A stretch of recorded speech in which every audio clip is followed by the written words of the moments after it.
and welcome to Fast Growth Speaks. Today is Friday, August 12th, and this is episode 300 and... oh, I wrote it down. 21. I'm Amy Beth, also known as the Fat Squirrel on Ravelry and the Fat SQRRL on Instagram. Oh my goodness, thank you for coming over. The heat has finally broken. I mean, it's warm, don't get me wrong, but I don't want to die every time I open the door. I just wanted to show you first off, because they're going to be in frame, and this one won't be in frame. Do you see my dahlias? Okay, so I always grew up hearing them called dahlias, but then I was watching Gardener's World, which is like a British show, and they call them dahlias, and I can't decide which I like better. I think I like dahlias better, but I just can't decide. But so here are my, this is my one burpee tuber that that I got from Home Depot that made it. But let me just discuss. She is all about making some giant dahlias. And I think she now has, see, I've already trimmed 3, and I think there's at least 4 or 5 more coming. So she's just all about, hello. Isn't she beautiful? And then my other dahlias and my zinnias are going crazy. So this is my vase from, on Instagram, she's LUVKT. I think there might be LUV_KT. And this was a treat to myself, and I am so glad that I splurged on it because it is just the most enjoyable thing ever. In fact, I think I want a tattoo. Just this, please. Right? This is joyous. I really do want that. It would be so cute in my arm. Okay, whatever. But so, these are some of my zinnias. I've got these fun, kind of muted ones this year. In addition to, the pinks and the hot pinks and the yellows and the oranges. And then, this little day is about to be done. She's about done, but she's, the same one as this one. And then, look at her. And her, she's, a button one. Oh. So I think she's going to sit right here. This is literally my ironing board. Whoa. Okay, just a second.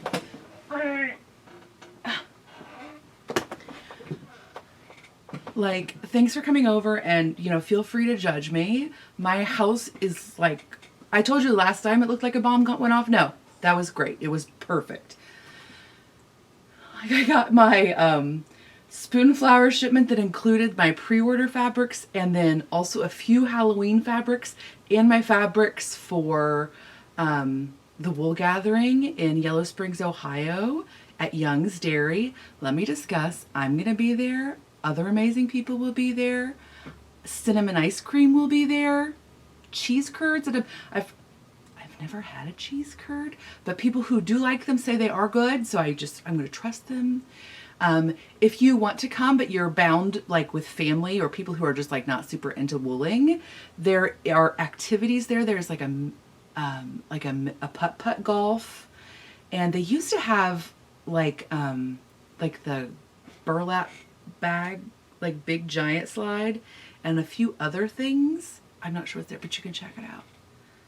And there's a beautiful big bike trail there. I'm just saying, come see me.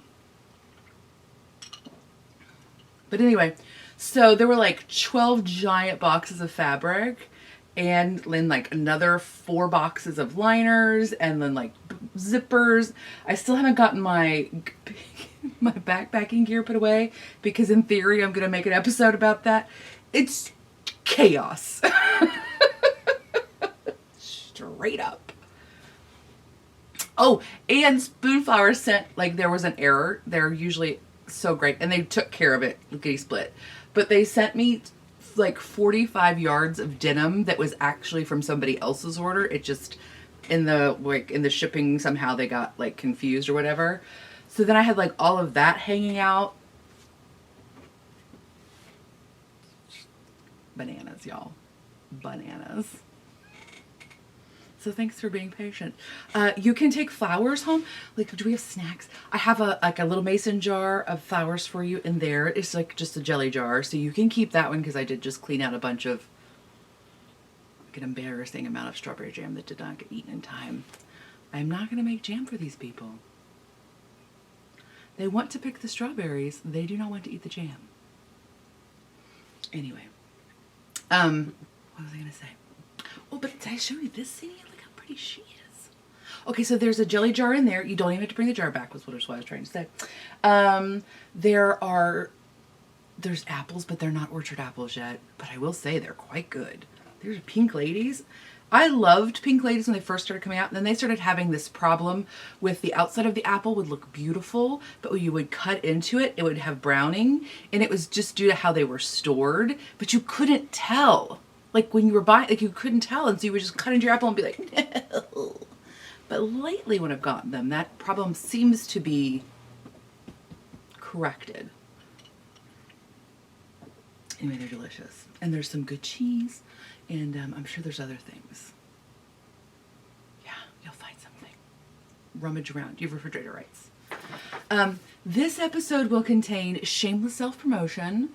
I'm going to have a shop update on August 15th. I apologize. I meant to get it done on August 1st. Didn't happen. August 15th.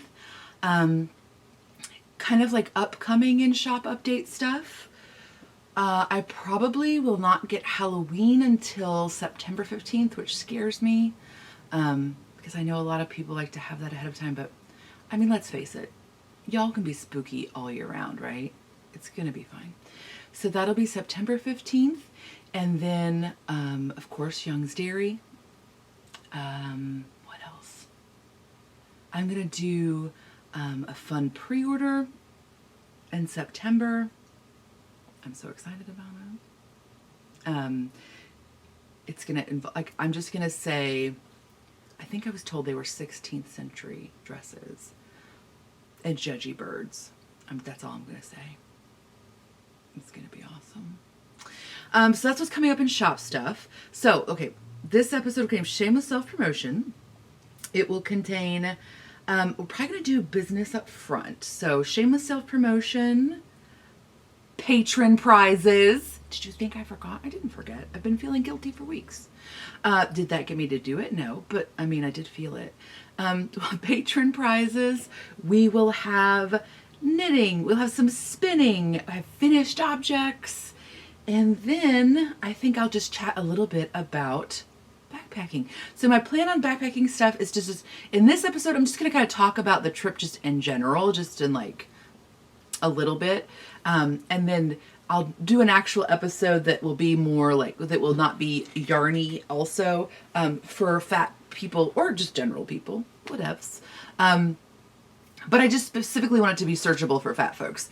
But so if you're interested in the actual like nuts and bolts of the backpacking, I'm going to do that in a separate one just so it's, A, more manageable, but B, I think that tailors interests a bit better. So yes. Yeah, okay. So let's go ahead and do, let's see, what else do I have to do? Okay, yes. Let's go ahead and do shameless self-promotion. Okay. So these will all, again, August 15th, 9 p.m. Eastern. First up are socks, sock size bags. So I have these beautiful lemons. Everything you see, A, is sewn by me. Well, my mom helped. Actually, I don't think my mom did any of these. Oh, she did one of them. But my mom did help me this time. Thanks, Mom. Sewn, cut, all that good stuff by me. So we have lemons. This is in a linen cotton canvas. I have this beautiful different faces, and then the text reads, we rise by lifting others. Oh, I also forgot I have a few bless your hearts. I think I have like 2 bless your hearts over there that I just hadn't had time to sew before I went to SSK. So I've got these gals. I've got these beautiful bicycles. Lots of folks, thought they were grapefruit slices. So if you like grapefruit, they're grapefruit slices with just some like triangles in there. But if you like bicycles, they're bicycles. If you like both, hey, look at this. This is for you. So yeah, and then also, so I intended to have Pac-Man at SSK. The teen helped me with handles. This is the first year the first year the teen's done the handles, and there was a slight blip. all the Pac-Man handles, only like the first process done on them. They didn't have they weren't completely finished.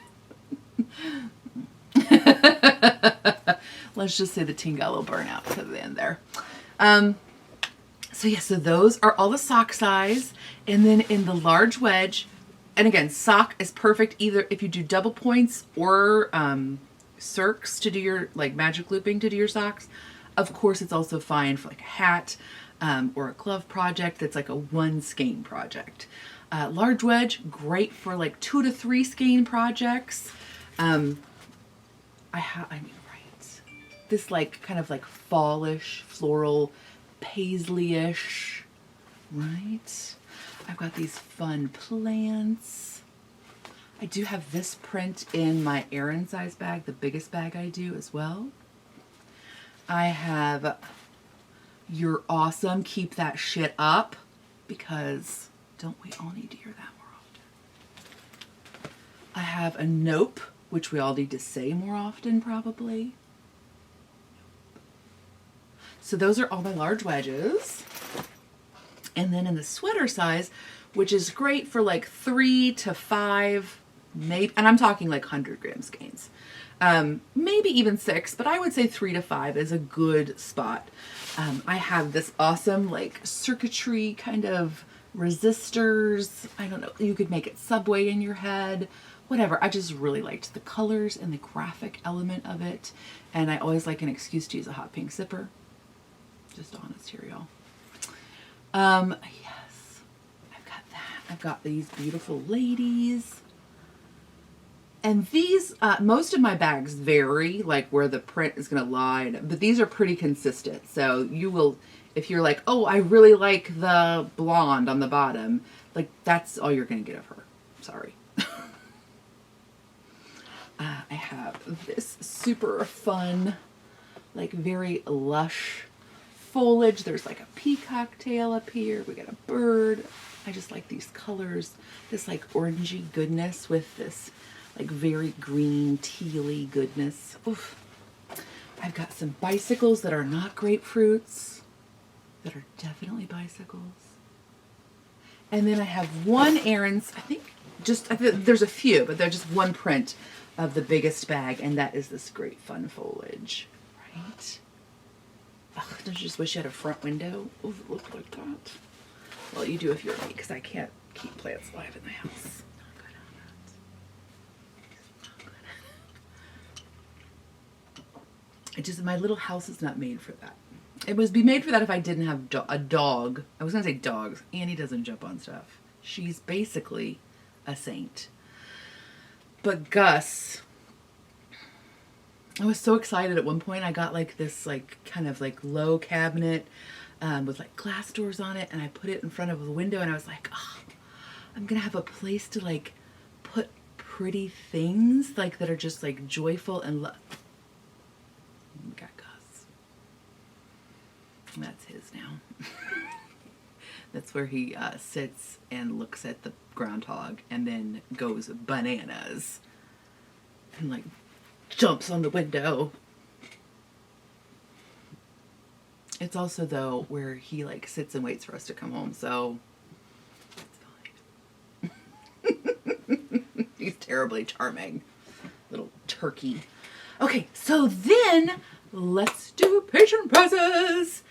So if you're interested, you can find more information about becoming a patron of the podcast at patreon.com, The Fat Squirrel. I think it's like a slash, The Fat Squirrel. Or you can Google Patreon, The Fat Squirrel. Right now we're doing most of our almost all the communications on Discord. And so I just like literally August 1st, I was like, hey, does anybody want to do like an art a day challenge with me? So we're just like randomly scruffling that up. And it's really fun just to see like the difference in styles, and it's just lovely. And if you are not a great artist, you're welcome, because I'm probably worse than you are. But it's one of those things that I just really want to do more of. I don't know if it's just to have the time to like, to have like a quiet time of a few moments. I have this idea that I want to be a nature journaler. You know, I want to be that person. Do I want to do the work to get to that? I don't know. I'm trying to figure that out right now. And I'm just fascinated by illustration in general. Like, it's definitely outside of any comfort zone I have. So, but anyway, we're doing that right now. And I think next month I'm going to do it a bit more formally. I asked for suggestions and folks maybe said like prompts might help them. I'm beginning to work on my bedroom. I know that's like, what? Okay, my house doesn't have doors in it. And so I really want to do more Zoom meetings with y'all because it's lovely and fun. But it stresses me out because my house is just not set up for it. And so I have this goal to like, get my room painted because like I've lived in this house for 17 years now. And my room is the only room, except for the upstairs bathroom, that has not received any attention. I'm sorry, room. And like, but it's also like the room that is like very stressful because I am definitely like happy to sleep in a room. Like I don't live in a bedroom, but it's that room. Like where again, like there's like there's like a textured wallpaper on one wall, and I thought and now know that that is to like cover up plaster that is failing. I'm hoping it looks like the plaster is only failing around my window, which I think I can take care of. And then like another wall has wallpaper on it just because like people just love some wallpaper in the 30s. And in fact, it's kind of, I kind of don't hate it. I was watching some home renovation show. Oh, I think it was Two Chicks and a Hammer because they're in my neighborhood. Okay. They need to get closer to my neighborhood to make my property value go up, please, ladies. Thank you. Not that I'm ever moving because like that just seems like a lot of work. Oh my God, but I want to move, but I don't. Oh, I can't decide. Do I love the convenience of a city and the potential to be able to bike everywhere? That's very sexy. Anyway, they did one wall where they had wallpaper under it that they were like mostly able to preserve the original wallpaper, but then they did like, they sealed it, I think, so that it would remain, and it was very charming looking. Mine is that's not gonna happen in mine because it's just not gonna happen. Can you even see this? Maybe you can if I blow it up. But like, I kind of don't hate this crazy pants wallpaper. Here, we'll just get real close. I don't hate this crazy pants wallpaper. Like, right? Okay, that pink is paint. The wallpaper is like a very mauvey brown. But these like weird powder blue highlights in it, I'm not sure. But I'm not mad at it. But anyway, so I have a lot to do, but I do need to do that. I also need to sew this 150 pounds of fabric. Dang it.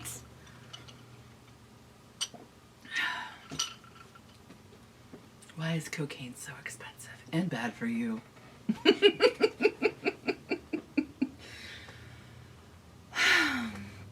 Maybe I need to like maybe I need a polyamorous relationship with like a DIY guy or gal. Please, DIY gal, please. Thank you.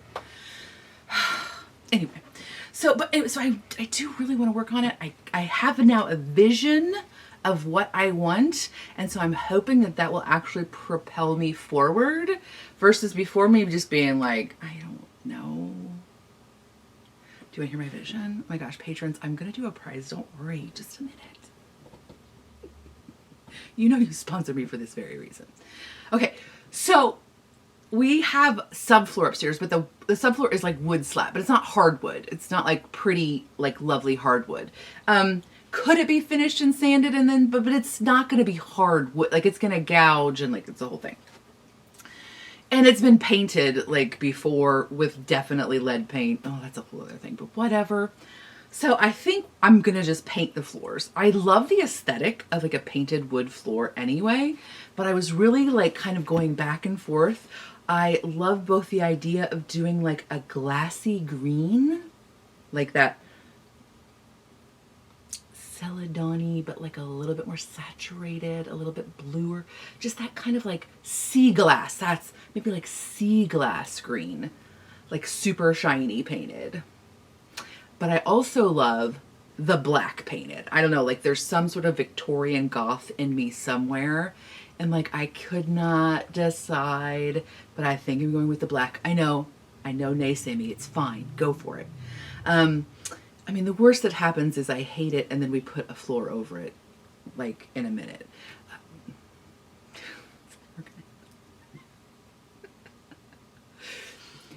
And then I found the spindle beds. Why do I want to be an 18th century orphan? I don't know. Maybe 19th century orphan.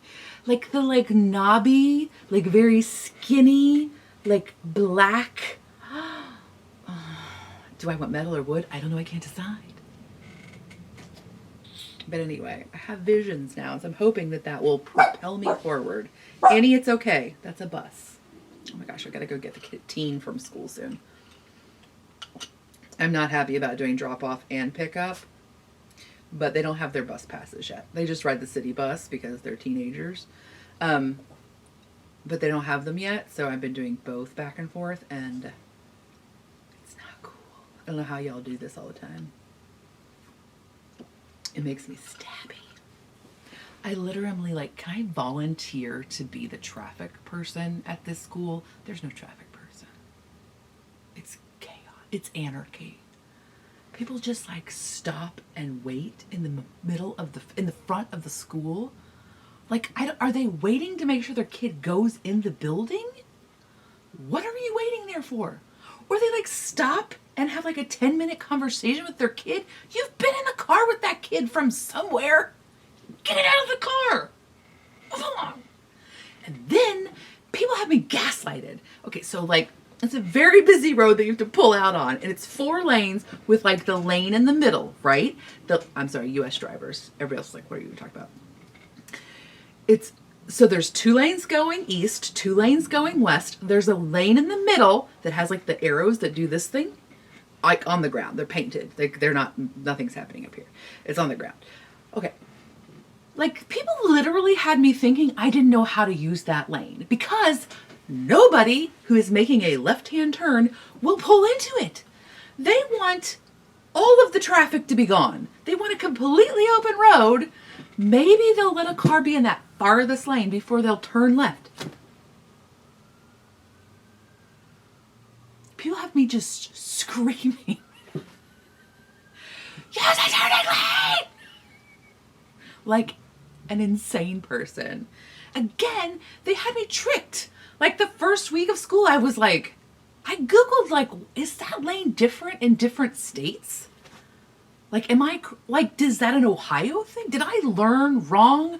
Are green peppers not called mangoes? They're not called mangoes, but do I know how to use this turning lane? I don't know, maybe I don't. Okay, I have asked other people, that's exactly how you use it, but people need a lesson. Or an angry redheaded fat lady in a very bright yellow vest yelling at them with like a wavy thing.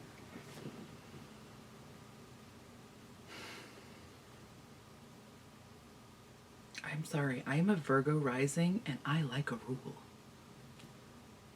I like to know the rules of a situation. I do not. I will be honest with you, if I think the rule is wrong, I might go against it. But it takes a lot. I like a rule. Sorry, patrons. Unintended rant. Patrons of the podcast. So I just want you to know I am working to have Zooms more because it's fun and enjoyable. And then I meet some of you there, and then I meet you at SSK, and I don't even make the connection that it's you because it's been so long since we've done one. And also you were in 2 dimensions there, and in SSK you're 3 dimensions, and you're highly enjoyable in both situations, but I just didn't even make the connection. Anyway, I'm working on it. And so also part of the art along in September will be check-ins. Oh my gosh, y'all. But let's just do prizes, okay? 50 minutes in. So I made 3 of you this bag. Oh. This is a actually like will normally be an Aran size bag, but I had like a little bit of extra fabric so I could eke out some large wedges for you. So you're all getting this one. So all you need to do is send me your human name and your mailing address. And you can do that either through fatsquirrelfibers.com. There's like a little contact form, or you can email me at the address that your PayPal. Oh, actually, I don't think that happens. But you can contact me via Patreon, all the things. Just find me somewhere. Okay. So the winners are dun, dun, dun, dun, Karen Nels, I think, right? Karen Nels, you win a prize. Corrine, the Woolly Thistle, who I literally just placed an order through and it just shipped today, and then I drew her name as a prize winner. Shut up. And then Tina SL, you all win a prize.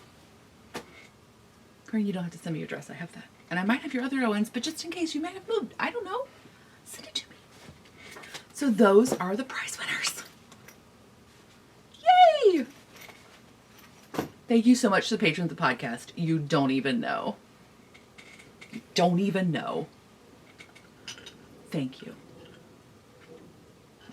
Okay, so there's that. Okay, let's do knitting and spinning. I finished this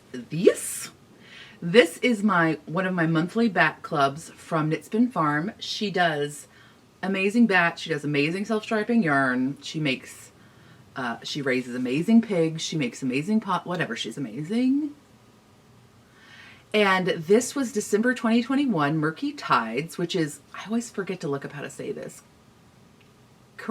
Caroleus? Silk and Angelina. And so each time I get the like breed specific one, although I'm changing to like the 3 monthly colors that go together. Ooh, I'm so excited. But this one has been so enjoyable because each time she gives you like some information about the wool, like maybe about the origin of the sheep, or like qualities of the yarn that are known to be such and such or other.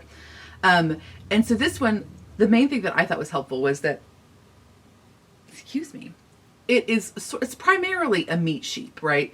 But so like most meat sheeps are like a downy wool, which is very short, which this one is a shorter staple, and they're very like, I want to say spongy. They're very fun to spin.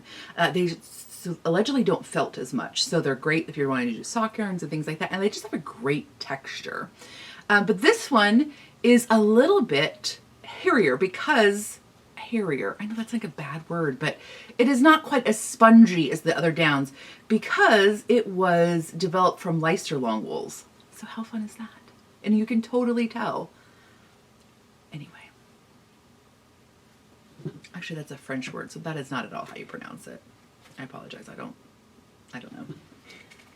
Okay. And then I have finished objects. So I finished my Foolproof, which is a pattern by Louise Zasbanga, which I have made so many of. This is hand spun that I made from a Bits and Bobs collection by Spun Right Round. And like, it's just such a fun pattern to work on because even though you get a shorter like width that would be appropriate for a cowl, especially like a double or triple wrap one, you're working on the bias, so your rows are not nearly as short. Like I really need some, when I do a really short row like this, it slows me down so much. It's too many opportunities to stop, put it down, look at something on my phone, get a snack, whatever. So it really helps me if I am doing something like this to work on a bias. This pattern is written for fingering weight, but it's very easily adaptable to like whatever you want to use. And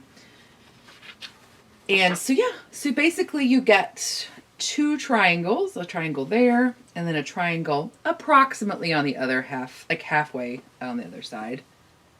But you could do them right next to each other. You can do whatever you would like. But I just really enjoy them. And it's just such a fun use for handspun because you don't have to worry about how much you have. You can stripe it. The original Foolproof is written for striping, to stripe. So you know, if you run out, you can, or if you've got two skeins that are just like 100 grammars, you can put them together and get a fun, great cowl. And it's a great thing to do with stuff that you're like, what am I going to do with that? I have no idea, right? So yay! There's that. And then I finished my Recalibrate, which is a design by Shayna Cohen. She's also known as Shayna Lines. This is my second one. So I think what I'm going to do is talk about it and then put in like a little clip or like a photo of me in a couple different outfits. I'm not great at styling. Like we've met. But Linda from the Patron group asked if I would show things maybe with a few different looks. So maybe I'll try like a skirt and like a high-waisted pant. So I'm going to try to do that for you. That'll come at the end of this. Okay, so here is with my peppermint pocket skirt. Of course, you could do this with a solid. In fact, that's what I would probably do. I have like an olivey green one, but it's not ironed, and I love you, but not that much. And this still kind of works, I think. Actually, I would not normally pair the stripes with another print, but I think it's totally fine. And this skirt is high waist. Like this is my bending waist, like my V-belly middle waist. And then this is, again, like my cropped, like my skirt kind of sits here as a high-waisted thing. So there's that option. And then, so here it is with my Style Arc bob pants, which again are a higher waist.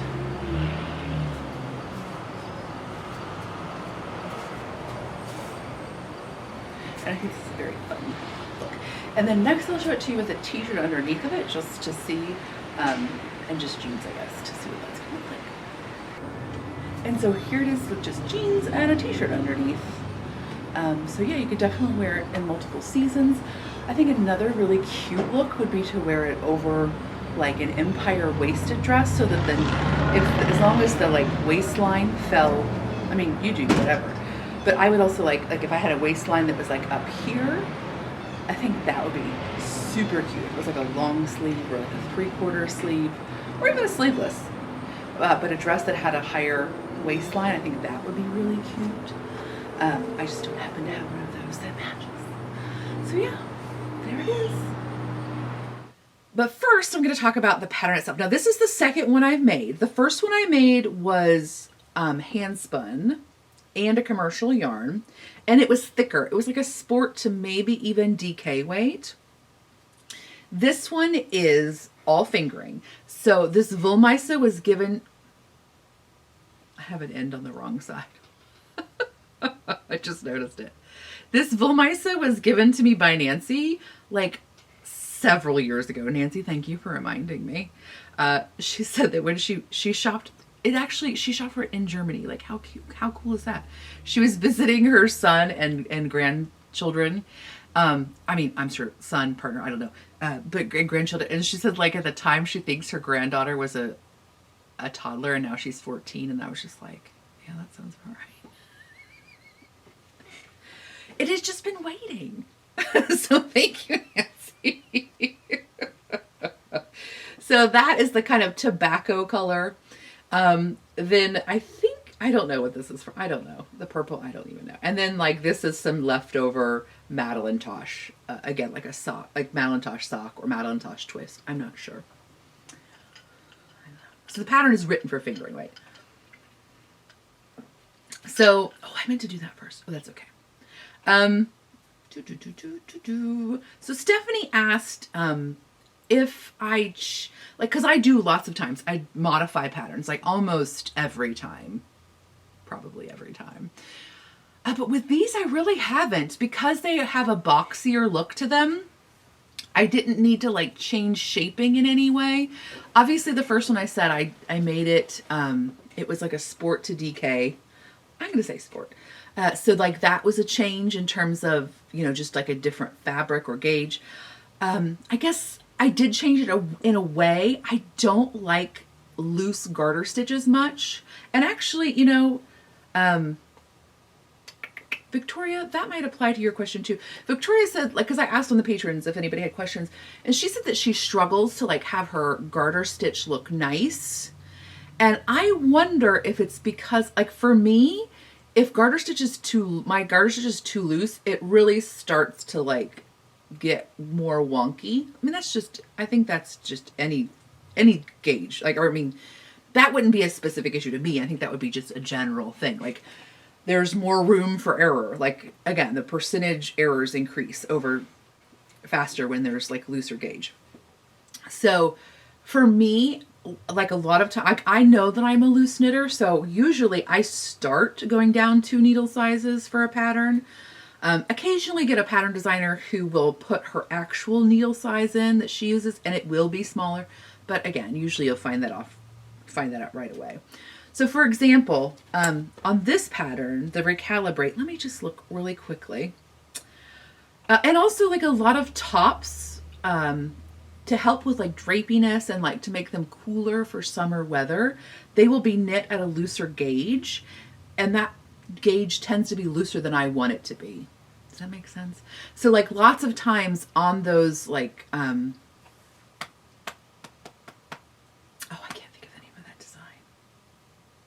but anyway, so either I'll go up a yarn size or I will just make changes to the gauge because I just prefer the look of my knitting when it is a little bit firmer. And again, that might be related to my size because my size is going to, like I have a bigger piece of fabric that weighs more and it's going to be more likely to get stretched out. Or it may just be a personal aesthetic. I'm not sure. It could be, that's probably just a combination of the two. Correct? Correct. So for example, let's see. Sheena uses her starting, her suggested needle size. Oh, she doesn't actually tell you. Look at her go. Oh, I don't think she actually. Oh no, it says US 7 or US 8. Okay, I knit mine on like a 1.5.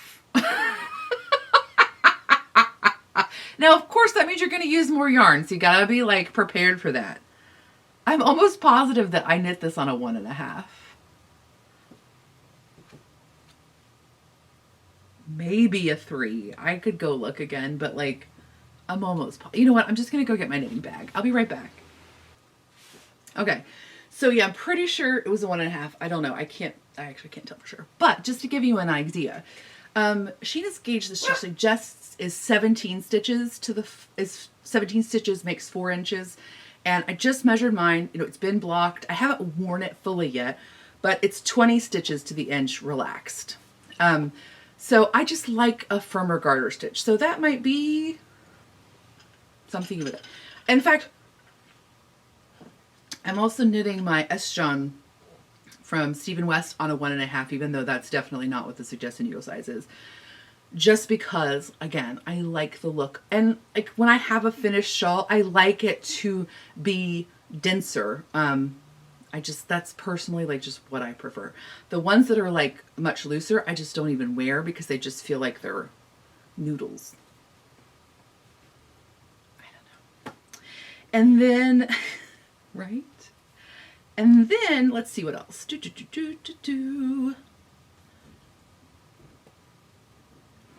Okay, and then Mary H. asked a couple of questions. So, hey, dude. So a couple things. Okay, so actually, before I get to Mary's questions. So one of the questions was about yarn choice, and Mary did ask about yarn choice, so we'll just talk about that too. So questions about like what yarns did it was because I had chosen these 2 yarns. I just loved the look of them together. I don't know why, because I'm not entirely sure that this lavender even has that tobacco color anywhere in it. Like usually that's what I do. Like I look, if I have like a multicolored yarn, I will look for a solid that is like one of the speckle colors, which is what I did in the Esham. But I think I just liked them together for some reason. I still do. And so I had started these in another project that I loved the look of. Loved the look of it. I was doing like a single crochet not really granny, but sort of granny-esque shawl with the two of them, and I was doing it on a very small needle for me, a hook, very small hook. And I loved the look of it, but it was just, I just wasn't working on it. Crochet is not nearly as intuitive for me, and so like the corners I had to look at, and like it was like weird. Every row you did it slightly differently, and it was just like so because of that I would just never work on it. So even though I only had like a triangle that was like, you know, this big, I did love it. So I knew I wanted these colors, these yarns to go together. And then after I made the first recalibrate, I decided to make a fingering weight one just because I enjoyed it. I enjoyed making it so much. And it seemed like a great use of those two yarns, especially since the Wollmeise, I knew I had 150 grams. So it would be great to be able to do this middle stripe in two. And of course you can do them in like 100 different yarns. Like you could make it completely scrappy if you wanted to. So yeah, I didn't actually like change out any of my colors. I did have the option of either using this very dark color or this lighter purple. I believe that I was, is one of the non-superwash ones from Leading Men. So I did have the option of using that lighter color that I never actually brought in. Mainly it was because I didn't know if I would run out of this one. Because again, I was knitting at a denser gauge, so I was afraid I would use up too much yarn. So there's that. And then the other question was, did I size up? Did I size down? What did I do? I think that this pattern is written, let's see what it says, 6 to 20 inches of positive ease. That's a range. So, like, I am not willing to knit a 70-inch circumference sweater. Like, I'm just not there for myself. I love myself pretty well, but not quite that much. And to be honest with you, I also just don't like a ton of positive ease on my body. Like, I feel like it's not moored enough. Again, probably because I have more fabric. It's heavier and it hangs differently.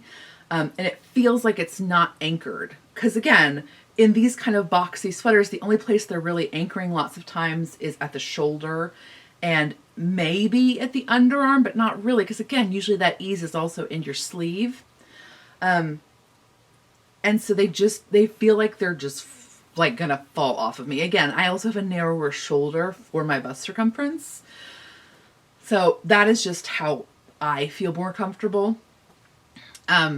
So I do not, so this one I made, well, I'll tell you right now, because again, I didn't really know, because again, the gauge was different. Oh, I didn't actually bring my, it's okay, we'll just do it. I've got a quilting ruler, we'll just do it. Gus, don't even, buddy. See, is this 7 or 7.5?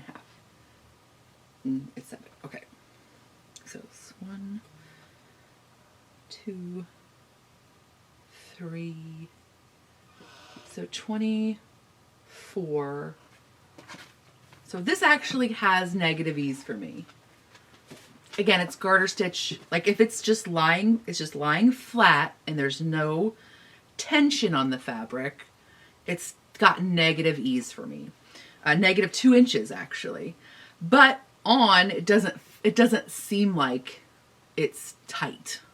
Okay, because again, the garter stitch stretches, especially since it is knit primarily sideways. So if I wanted to like stretch this sweater, which again, I'm totally okay with because I like the shorter cropped length of it, we'll just measure it stretched. There's a ruler right behind the camera. So we're just going to measure it. I'm right here. Don't worry. I'm right here. I didn't leave you. Stretched. This sweater is actually like 70 inches. Okay, so it's considerable. It's got a lot of give in it.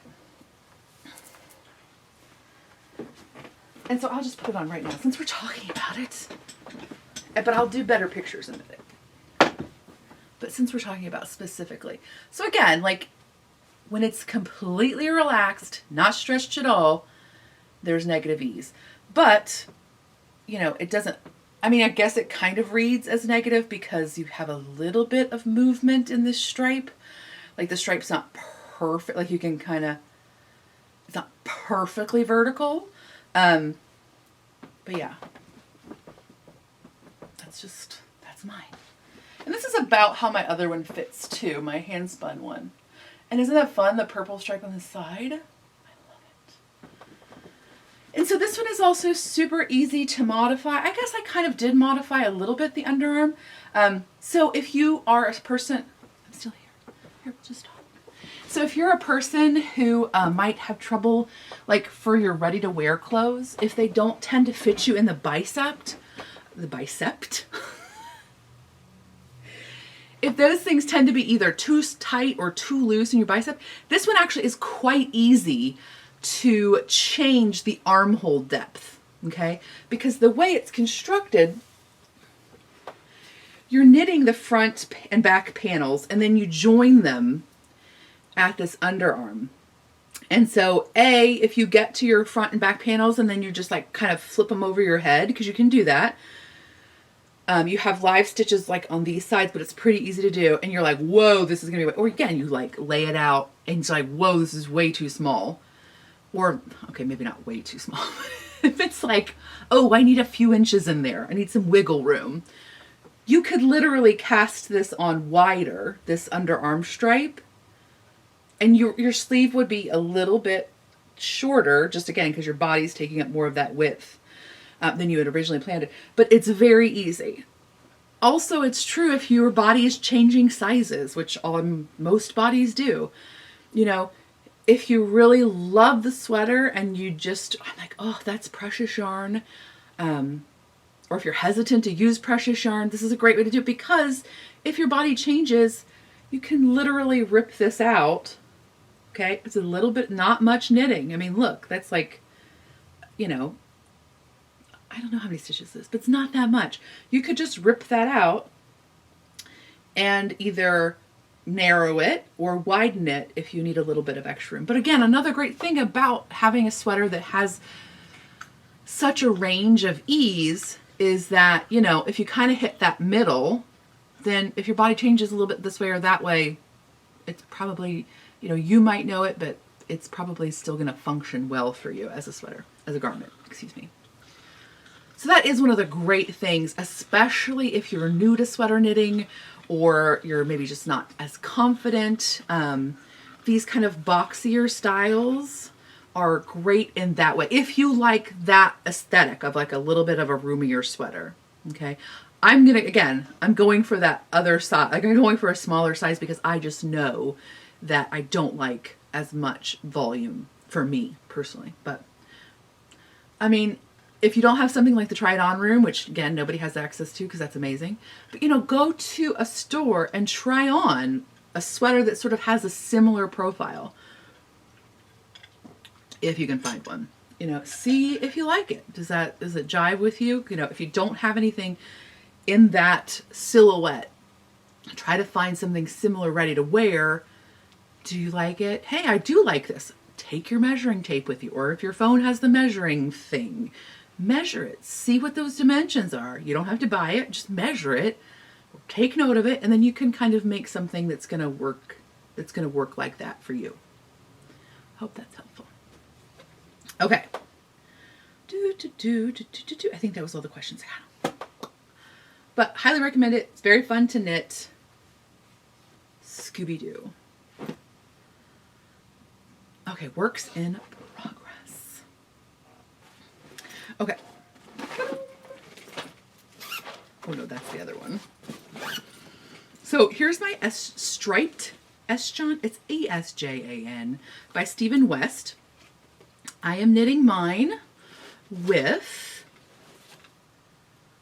Spun Right Round and Spun Right Round. So she has both a milled yarn that she has had milled to her specifications, and she has kind of your standard superwash bases. And these superwash bases, I mean, there's a reason that dyers love superwash. It just takes dye in such a different way than your non-superwash wools. But the way I chose my color was to just find a color in this that I liked, which again was this kind of like springy green. And that's how I paired them. It would have also been really fun to do like a more gold color. Or again, if you prefer reds, like whatever, just find a color that's in this yarn and find a solid or a semi-solid that goes with it. So, and then it also has a mohair, and this mohair is, which one is this one? This one is from Web, so this is the Valley Yarns, is their in-house brand. This is their Southampton, which is 72% kid mohair, 28% silk. 25 grams is 230 yards. I highly recommend this one.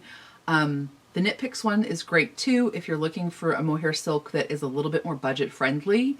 I think, I want to say they're both in the like $8 to $9. I haven't looked lately, and who knows, right? I want to say they're both kind of in that $8 to $9 range. And of course, Web's, there's a percentage discount if you buy a certain volume. Not that the other ones, the other mohair silks aren't beautiful. They are. But sometimes that price really, that tag adds up. If you're using a hand-dyed yarn for your base and then a hand-dyed mohair, it really can quickly escalate the price of your overall project. So I have finished the like body of my shawl, and I've just done 2 rows with the mohair. So there's going to be some like holy mohair scallops that are going to come out now, which I'm pretty excited about. I'm just doing the small size. I did not have enough yardage to do the larger size. By the way, did you see Spun Right Rounds, which it's Stephen West's one of his big garter beautiful things, which I have knit before, but I think I actually ripped out. It was a great shape and it was super fun to knit, but mine just didn't work right. But she has done a gradient that I am envious of. It's beautiful. I just have to show it to you because the colors are just so good. So if you don't want to be tempted, skip ahead. Skip ahead.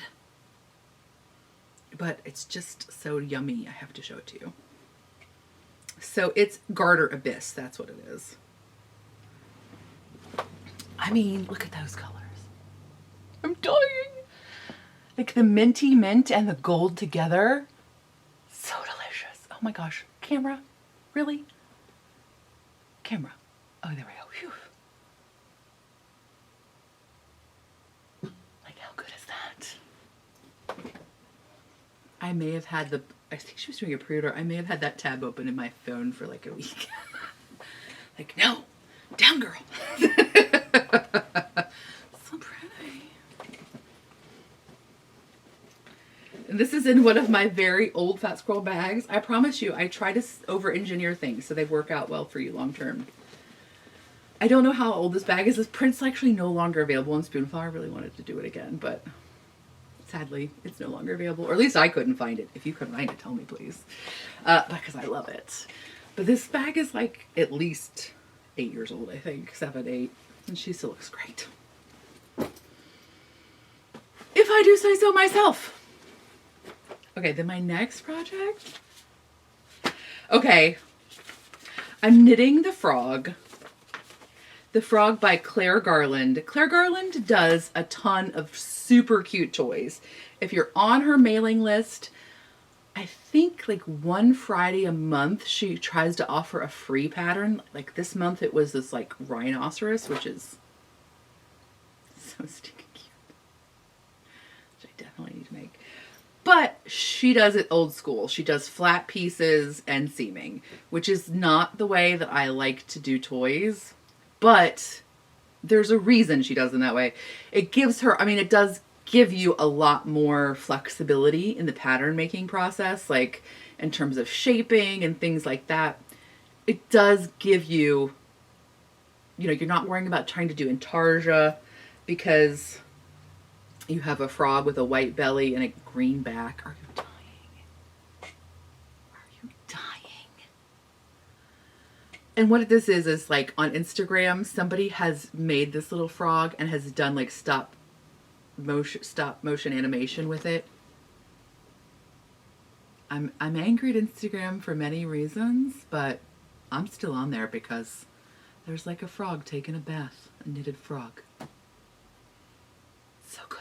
If you go to Dot Pebbles, I think Dot Pebbles is her name on Instagram, the designer, she has links to the stop motion animation. Sorry, I don't know why I can't get that word out of my mouth. On Instagram,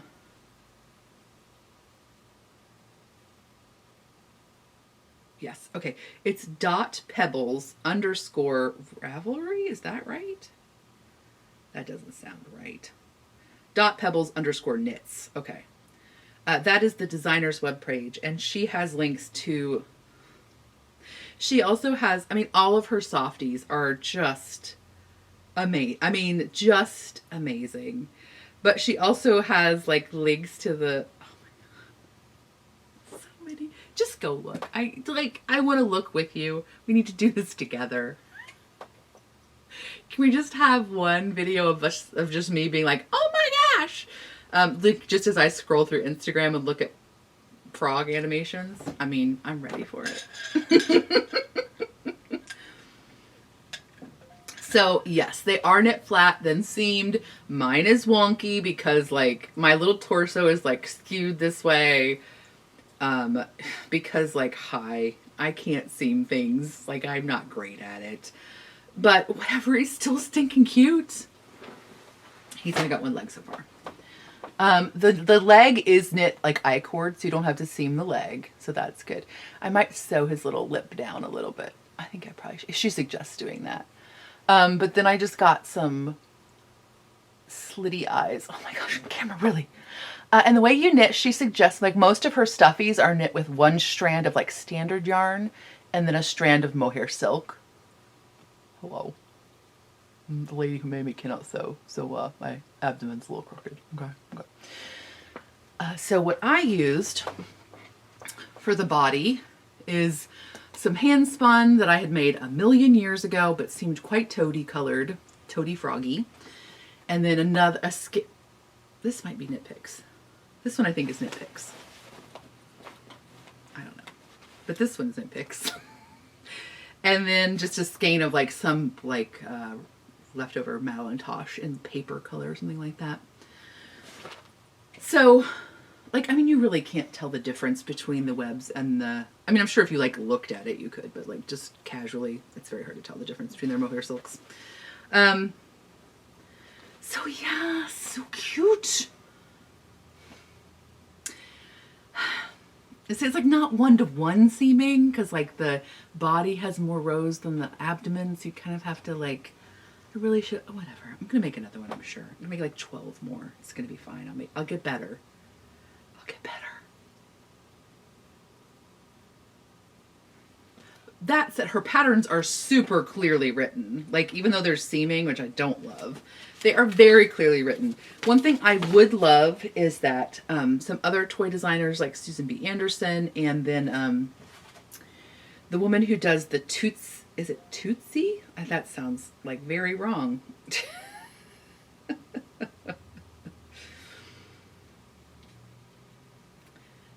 Susu, Tsu, from Cynthia Designs. That's right. From Cynthia Designs. One of the things they do is like, they'll have like a purl stitch put in. Like if there's a place where you need to pick up a leg or pick up an arm, lots of times they'll put like a purl stitch in the pattern. And so that would be super helpful in these patterns. That's one of the things I would like to, I mean, obviously I would love them not to be seamed, but I get why they're seamed. But it would be great if there were like those kind of like purl markers, or again, she does use some stitch markers to kind of match up where the abdomen and the back should meet. But maybe just more markers placed so that you can tell exactly where to pick up a leg or where to put the eye. I just find that to be helpful for me personally. And of course, then if you didn't need those, you just wouldn't need to put the markers down. So I would love for that to be different. But other than that, very clearly written. And it's literally like every row is written out for you. So if you're like not a person who likes to do the like, I mean, she might tell you to like rows 18 to 20 purl or something. But like every wrap and turn row is written for you. It's not like wrap, knit until your 2 stitches from the end, then wrap and turn. It's written out, purl 8, wrap and turn. And her patterns are shockingly affordable. I think they're like $3, lots of them. It's almost offensively affordable. And she does include lots of pictures, again, to show you the seaming and things like that. So the complaint about having a little bit more clear demarcation of like where arms and stuff are picked up is minor. And he's very cute. And super, I mean, very quick. So the pattern is written for a fingering weight held with the mohair silk. Mine is probably more like a sport weight. So my frog might be a little bit bigger than yours. But the great thing about the mohair for stuffies is it gives them more of a, like, again, a softer, kind of more naturalistic look. Like she has a lot of like bunnies and cats that are sleeping. So cute. She's got a really super cute sheep pattern that she uses like a boucle and another yarn held together. So not only is it nice that the mohair kind of gives them like a softer look, but it also has like literal like physical good qualities in that like it helps to cover up like gapes, like gapping in the stitches or anything that might be a little bit wonky, because again you got that fuzz to kind of block vision of stuffing or whatever you're using. So I mean, like it basically allows you to knit a stuffy at a slightly looser gauge, right? Like usually stuffies I am like knitting like on ridiculously small needles.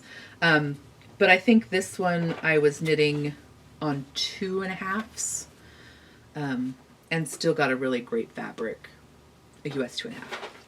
So anyways, that's that. Okay, so that's all the knitting and spinning and flowers and snacks. Oh crud, I've got to go. Oh no, okay, that's right. Okay. My alarm's not going to go off for another 7 minutes. Okay, I thought I had missed it somehow. All right, I'll talk briefly and then I'll probably have to come back and finish talking. Okay. So, first backpacking trip. Oh my goodness. Tina and I went to Sleeping Bear Dunes. It's in Michigan. It's not in the Upper Peninsula. It's on the Lake Michigan side, but it's like almost to the like bridge. What is that? Whatever. It's almost to that. It's Traverse City. It's like actually like northwest of Traverse City, but there's like not a lot. In fact, on the way home, the teen was like, I need McDonald's. And I was like, boop, boop, boop, boop. Okay, the next McDonald's is an hour from here. I was like, imagine living somewhere where you were an hour away. Now, granted, if we were going a different direction, I'm sure there might have been a closer McDonald's, but like on our way to like civilization. I mean, I am enchanted. Sign me up. Again, though, I can't decide if I want to live on an island in the middle of nowhere or if I want to live exactly right here where I can bike to stuff. I can't decide. Basically, I just don't want to drive a car anymore. It's too expensive and it's annoying. But anyway. So, we get to Leland, Michigan. So, that's where you get the ferry to go across. There's South Manitou Island and North Manitou Island, which are both part of the Sleeping Bear Dunes National Lakeshore. South Manitou Island has developed campground, like developed. There's vault toilets. There's no shower houses or anything like that. They do have potable water, and I think there's like 3 or 4 campgrounds. Like, I use that word loosely because they're very primitive campgrounds, and you are only backpacking. There are no cars. There are no wheels. There's no wheels on the islands, so you need to be able to carry everything with you.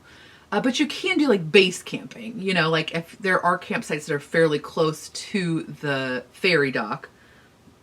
So you could theoretically base camp, you know, you could have like a 70-pound pack that you can carry, but you're not going to be hiking with it. Set up camp and then just do the rest of the island on day hikes and stuff. I heard that the ranger told us that the wildflowers on South Manitou are amazing. Because they have never had deer. Deer were introduced on North Manitou Island and quickly became very destructive. They completely decimated a lot of like native vegetation and native wildflowers. They just ate them all up. So she said, and there are still deer on the island, but they are controlled through a hunt every fall. But South Manitou Island doesn't have them. So like she said, like in May, the trilliums are just like, they're just like fields of so I would love to go back for that.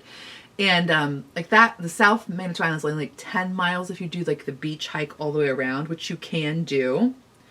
You can walk on the beach all the way around the island, which I don't, I'm 100%, you can't do that on North Manitou Island because some of the beach or like the edge, the meeting of the water and the island are not beach. So you could like set up and do day hiking and like, so that would be a great experience if you kind of are like, maybe you have young kids or somebody who can hike a little bit, but not, 4 or 5 miles. Like that would be a great option. And there's lots of historical things there. Lighthouse, different ruins, things like that. We went to North Manitou because I did want to do backcountry camping. So North Manitou does have, I believe, just one primitive campsite or campground, which has several sites. And it's the only place you can make a fire on the island. There's on the south edge of the island, there is a restricted area for the piping plovers. That's their nesting area. And there is like a residence there for monitoring them and things like that. So that's out of bounds for several months out of the year. And in fact, there was a piping plover right next to the dock, and they had it all like cordoned off and stuff, which was very fun. I didn't see the plover, but what else? Okay. So, and then like there are ruins on the island. So it's kind of it would be fun. Like if you're concerned that you're like a young person or somebody who's not super into like natural stuff, might be like bored backpacking. Like there are things to like literally explore, not just like, oh, this is amazingly beautiful, which that's enough for me, but I get it. That's not enough for everybody. So like the island was first inhabited by Europeans in known European, like in the early 1800s. Then it like became a logging enterprise because it was in this really great location for people going from Chicago to Buffalo. Like steamships could stop, get fuel there, like get wood there to like then get them the rest of the way. So a lot of the island's history is with logging. And in fact, it even had a railroad on it that was for the logging. But there were also folks who had permanent shelters there. There were farmers, but mostly just like subsistence farming. At one point, the island, almost all of the property was bought up by like a corporation of like a few shareholders. They're the ones who put the deer on the island. Surprise!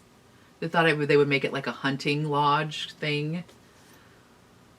The deer like decimated everything. They were crazy. They ate like all the vegetation. It was bananas.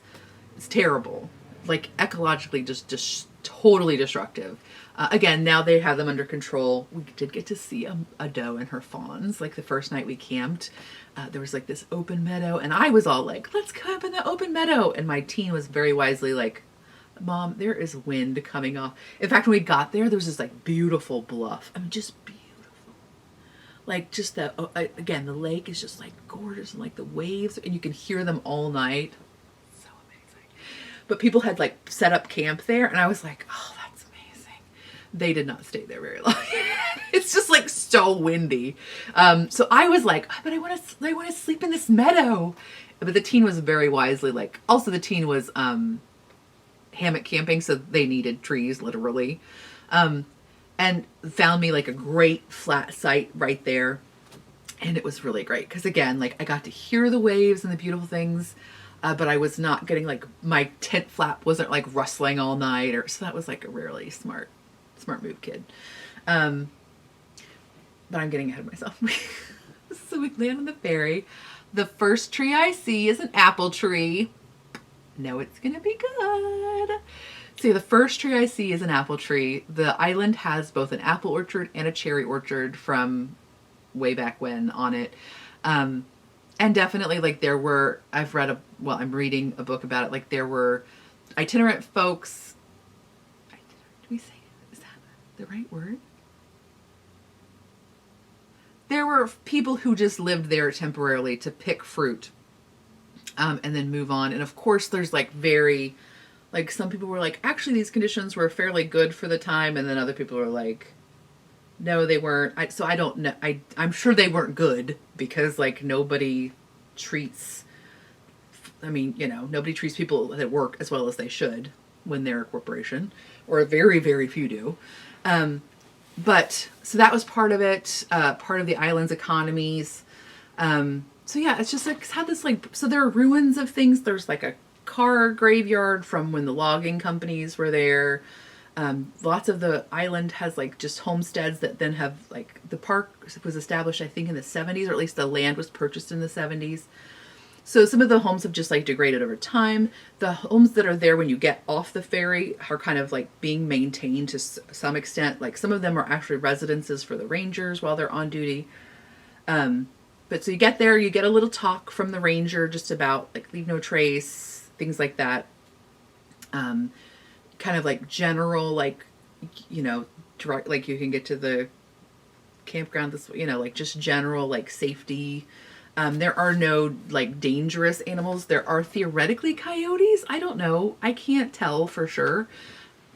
So yeah, the primary concern with animals is for backpackers is just like rodents, like squirrels and chipmunks, just because they will totally eat your food. But we really didn't have any trouble. We did hang our food, just like they recommend 6 feet off the ground, or was it even 6 feet? Whatever. We did like 6 feet. And anything that was like scented, like, soaps or deodorants or whatever went in there. But we didn't really have a lot of like trouble with, like, I didn't even hear them. Like usually when we're camping, like car camping at a campground, like you hear raccoons all night, you hear all sorts of like rustling and stuff like that. And I did not experience that at all when we were backpacking. Which makes sense in a lot of ways, like especially at like when you're backcountry backpacking, like, because it's basically diffused campsites. Like there's not a set campsite, so there's not a place that animals know to go to get food. But still, it was very peaceful. It was lovely. We did completely go the wrong way when we were hiking. I had intended, like I was so busy doing SSK stuff and all that stuff that in my head I was like, okay, we'll get to Leland, Michigan. I had looked at the cell service. I was supposed to have cell service on the periphery of the island and then on the mainland. So I thought, while we're waiting for our ferry, I'll download the All Trails app, because the great thing about All Trails is that if you are a pro user, I think it's like $40 a month, but you can just try it out for free for like a month or something. But you can have that app, you can download your maps for where you're going to be ahead of time, and then you can just use GPS to put you on the map, which is so great in this kind of situation. Like, so I could not download. I just didn't have enough service while we were on the mainland. And so we had, of course, a map, but like the trails are not super well marked on the island. So we ended up going, like, instead of going just straight across the island like I had intended to, we ended up going like all around the bottom of the island. So we had a little bit more hiking on the first day than I really intended, but hey, that's okay. We had the beautiful campsite. It was a little hard to get water. The teen had to do like a dune climb, which was a little crazy. Like, I think I could have done it if I had to, but it also made me really nervous because I was really concerned about being destructive to the dunes. Like, so I was like really concerned about like damaging them when you're, because it's sand. Like there's sand, but there's vegetation also that helps to anchor the sand. And when you have to like slide down them and climb back up them, like you do, as careful as you can be, like you're still going to damage stuff. But also like that's the only way you can get water is to get down. Like there's not a potable, there was a potable water source like at the ferry dock, but there's no potable water anywhere else on the island. So they do know that you have to get to the water, and there's like on the west side of the island, there are not very many, there's only like one easy access point to get water. And even that does involve you climbing over a dune, which I was concerned about because I was like, am I going to mess this dune up forever? But again, like that's just the way it is. So I guess, and again, like on the mainland, they have like dune climbs that are like part of the National Lakeshore. So I guess it's fine. But it was really cute. The teen like climbed down the first night and like Like I got pictures of them from like up on the bluff, like, and they're down there gathering water and filtering their water, and it was just very cute. So a great night. The first night, I forgot to go look at the starry sky, which I could just still kick myself for. I didn't sleep great, but like that's another story. Like I think it was just a function of like I have a very nice sleeping pad, but it's only 25 inches wide, which is like basically how wide my body is when I lie down. So there's like no place for my arms. So I need to like kind of figure out that gear thing and dial that in a bit better. But the team did great in their hammock. And so, but I didn't remember to go look at the sky. Like it didn't get dark until like 10, and I was already out by then. Like I was out. But the team did get up in the middle of the night, so I'm super glad that happened to go pee or whatever, and they were able to see the night sky, like with the, because it's almost, I don't think that that's technically considered a dark sky area, but it's adjacent to several dark sky areas that are in northern Michigan, or in the northern mitten. So yeah, I was glad that they saw like the actual Milky Way, like powderiness, which I don't think I've ever seen. Because when I was a kid, like when we were like here, I didn't even know to look for that. I don't know, whatever. So yeah, it was great. And then like the second day, we hiked quite a bit, and we found this beautiful beach that was I intended to actually hike directly there the first day, but nonetheless we got there the second day, and it was gorgeous, and there was nobody there. So we took like a very long break and had lunch, and like I like laid in the sand because I was very tired from carrying a backpack. Again, as we were going down to the water, I was like, oh, because we were climbing down these dunes, and I was like, oh, this is not going to be fun getting back up, and it wasn't, but I did it. But anyway, this area, like it's on the west side of the island. It's called Crescent Beach or something like that. I was afraid. I'd seen on several people's descriptions of their backpacking that, oh, by the way, the first night we actually did randomly get cell service. And so I was able to download the AllTrails app, and like that made it so much easier. Well, because I mean, like the second day, the map, like the trails were much clearer. Like, the first day there were like there were like 3 or 4 parallel trails that kind of like weeded in and out, and then nothing was marked. So the second of the trails were clearer, but it was still just nice to have like that confidence to say, like, to look at your app and be able to see that you were like on the right place, or to see exactly how far it was to the next place, or to see like elevation changes, because that's one of the nice things too, is that it actually gives you the elevation change, so you can see like, okay, do we have a bunch of uphill next, or is it pretty much okay? So it's really, I cannot recommend it enough. It was just very like, it eased my mind quite a bit to have that. But anyway, so I'd heard that this beach was going to be like crazy. It was going to be crowded, and even though we were there like Monday to Wednesday, I was still concerned. But we were just us and like a cranky vulture. At one point, this like guy that we had met like on the like waiting for the ferry, who was also backpacking was backpacking solo, not also. He was backpacking solo, and we had talked a little bit about Isle Royale, which I've always been fascinated by, and that he had hiked that, and we just talked very casually and a little bit. We did see him because he had gone the north route of the island, and we went the south route. So it was kind of fun. And he was like, I was afraid that he was going to be a little mansplainy, but he didn't even. Like, he just went out in the surf, and then like filled up his water reservoir and just kind of like hung out in the surf for a while, and then like waved, and then went back to wherever he was. I don't know if he was camping there or whatever, but it was just nice. And then as we were leaving, so like I had to climb up the dune, like just went barefoot. That was the easiest way to do it. But like I did have a pack on, and so I was really like, I thought I was gonna go like all fours. That didn't work with a backpack because it was like, I felt like I was like face planting. I made it. I got back up. And just as we were like, luckily, like nobody even had to see me like struggle. I mean, except my kid, but like whatever, they've seen me struggle. And like they struggled too. It wasn't like they just like zoomed up. They were also like you know, it was not easy for them. So that was nice in a way. It made me feel better. But like just as we were like we had hiked up, we had gotten out of the little duney area, and it's like not that big, but still it was challenging. And just to like we got to a place where we could like stop and put our shoes on, and just as we were like sitting down, one guy passed us, and then like not even 5 minutes, like 2 minutes later, a young woman came up and was like, "How far is it to the water?" And I was like, "Oh, it's just, you know, blah blah blah." And she was like, "Is it doable?" I was like, "Well, I did it, so you'll be fine." Because she was like 20, if that. And she was like, "Great, because I've got a group of 20. There was like a bunch of YMCA ladies camping, like girls. They were girls. And so like we just like narrowly missed. And like just as she was going back to like gather her girls, and then they were all coming through, then like a family of like 12 that were with us on the ferry, we were with the girls too on the ferry, but and then they came, and I was just like, wow, I did so good. It was perfect.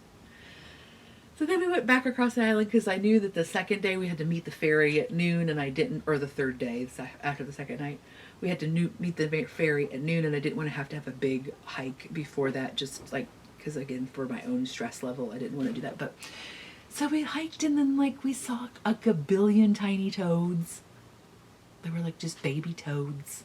We saw a bunch of frogs, a bunch of tree frogs, some toads with like weird markings that I tried to find an identification book, but they had these amazingly like wide stripes down their backs. Like, okay, there was only one, but it was very striking. These big, wide white stripes, like off-white stripes down his back. And we saw a million ribbon snakes, which I had never seen before. And also this crazy, so there's a lot of paper birch on the island, like in this hike that was going through the middle, that was like transecting the width of the island. And like the day before we had seen like some areas where I just thought it was like the bark had been removed, like an animal had like removed the bark for some reason. And so we'd see like just pieces of the bark, like fairly large pieces of the bark, just like lying next to the trail or whatever. But then like this hike, when we're going through the island's middle, like fully like you could see the length of the tree that had fallen. You could see that the inside of the tree had rotted away, or again been consumed by fungus or whatever, and it was just the paper shell. It was very weird and kind of eerie. It was very cool though. There was like a gajillion different funguses. It was amazing weather. Like it was only, I think the highs were like in the mid 70s, maybe the upper 70s. There was an amazing breeze every day. Like we were able to get to the beach and had no sand flies. I actually got more mosquito bites the like 5 minutes that I was in the yard the other day than I got like the whole weekend. Of course I was in my tent every night before dark because I was tired.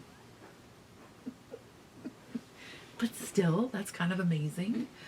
And we saw all those tiny toads, which were so cool. And so that night, that was a rough bit. Like that day we hiked a little over 9 miles, which to my mind seemed very reasonable. And really, like, I was feeling bad. I was like, oh man, we only, because I mean, like that, I was really hoping we'd get 10 that day. But that last, like, half a mile was just like, okay, we're calling it. Like, we'll just, again, that is one nice thing about backcountry camping. Like, it's kind of scary to not know where you're camping, like in terms, but it's also like you can just camp anywhere. Like, it may not be perfect, but like you can just make it work.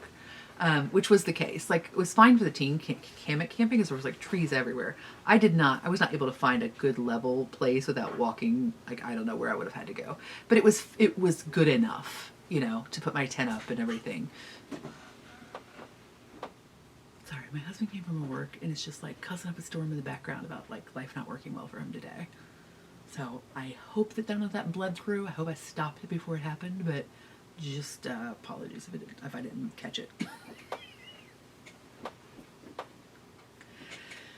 So anyway, okay, yeah. So we didn't quite make it 10 miles, and so I was feeling kind of like, But then when I looked, because I was feeling like, so then of course, like after we came home, I had to look like, how much should I be backpacking at a time? because I watch like through hikers, and through hikers lots of times do like 20 miles a day. Like that's not uncommon. And I was just like, oh man. But I did find a few different resources, one of which was REI, that said 3 to 10 miles is pretty common, like depending on your elevation and all that stuff and the difficulty. And these were like super easy trails. Like these were very nice, like not even like a lot of like root or rock. I mean, there was very minimal elevation, but even again, the quality of the trail itself was very nice. They were not like super maintained. Like there were several times we had to like crawl under and around trees and like go off trail to try to get around tree falls and stuff like that. But they were not rocky. They were not real rooty. And there's only a couple places where like on the west side of the island where it was kind of like, because lots of times trails are really affected by erosion and waterfall, water streams moving through them. So there was a little bit of that, but not much. Much less than I would expect. But so yeah, so 3 to 10, and then like lots of people say, well, start and then try to get up to 15. So whatever. What we did was perfectly respectable, apparently. Also, it was all I could do. And also all the team could do.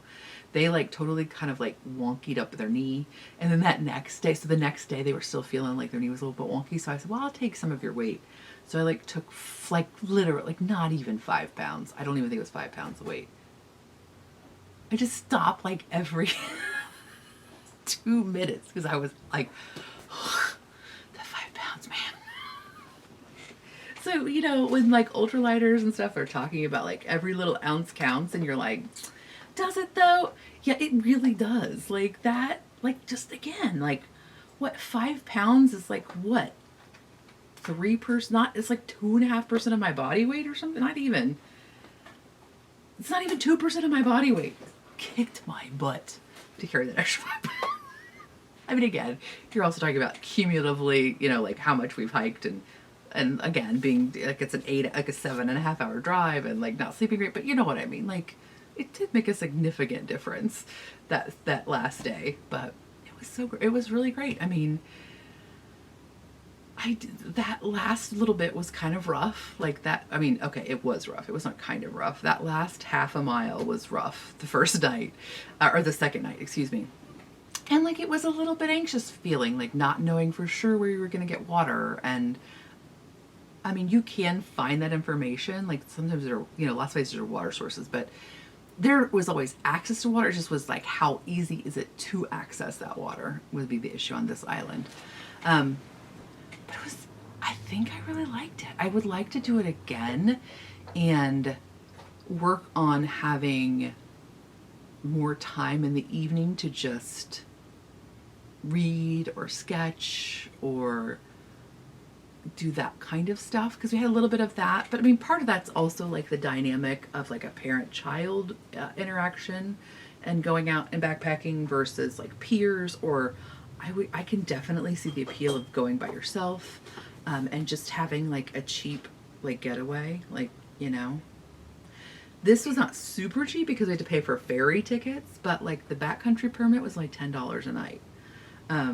So like I could definitely see the like hiking out, 7 miles or something, setting up camp and like maybe even staying there 2 nights at the same place and just either kind of piddling around or again, just like having that time to like be forced to not have access to the internet.